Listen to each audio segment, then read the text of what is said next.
FBI Director Kash Patel says he's ready to reveal information about the FBI and January 6th that will surprise and shock people.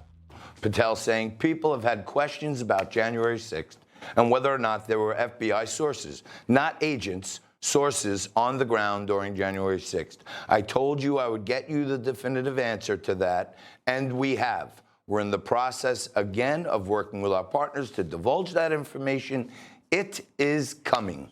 Before Congress, Patel's predecessor, Chris Wray, admitted that 26 confidential human sources were either in or around the Capitol that day. Patel kind of knocked Wray for being evasive during his testimony. I don't know, Mercedes. I was very excited when Kash got in, and then they brought in Dan Bongino and Pam Bondi, and they said, we're going to get the Epstein tapes, we're going to get the bad guys, we're going to get the pipe bomber. So I'm hopeful, but when? John, I love how you say Pam Bondi. Pam Bondi. Bongino.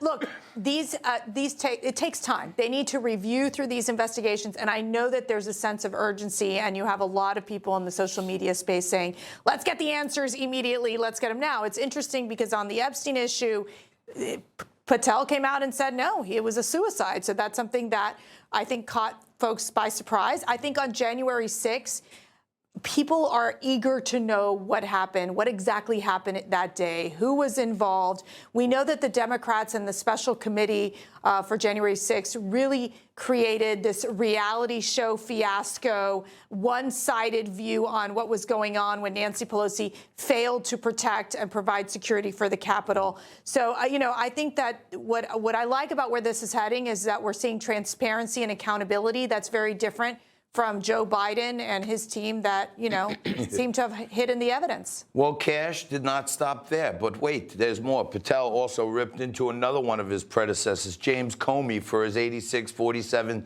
seashell Instagram post. Comey also been highly critical of Patel, alleging he's unqualified for his current position.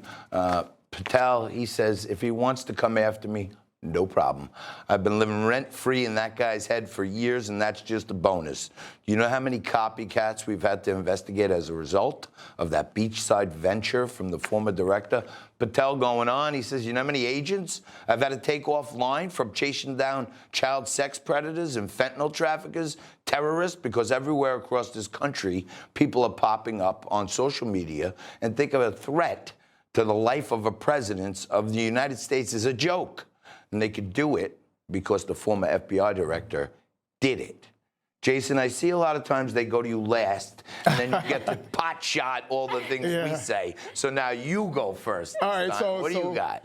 So first, let me say that I think there were a lot of people, mainly on the right, but also on the left, who were annoyed with how this whole Epstein rollout or lack thereof has gone on. I mean, they were telling us, Dan Bongino on his show, and a shout out to Dan, I actually like the guy.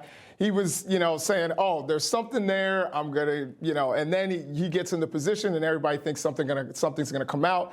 We had a guy on the show who was like, yeah, I got this big binder, and it turned out to be a big binder of nothing and no new information, and it was, even the information that was already available was redacted.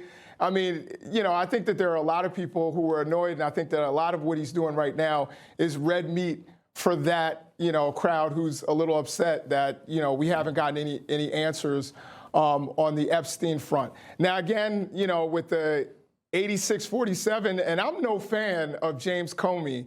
I think a lot of people on the left are upset with James Comey. A lot of people on the right are upset with James Comey. He's a terrible individual. I mean, let's face it. I won't speak to his personal character, but I think as a director, he made some really bad, decisions. But I will say, the 8647, 86 has, at least from what I've seen, has never meant to kill somebody. It means to get rid of them. He's on that. And so I think what do you clear. think, boss? Means get rid of them. Well, it depends on where you look for the 86 there are lots of ways to get reference. rid of a president. I don't usually use 86 when I'm talking about knocking people off, but that's just me. Information. Truth is freedom. Is Newsmax. It's real news for real people.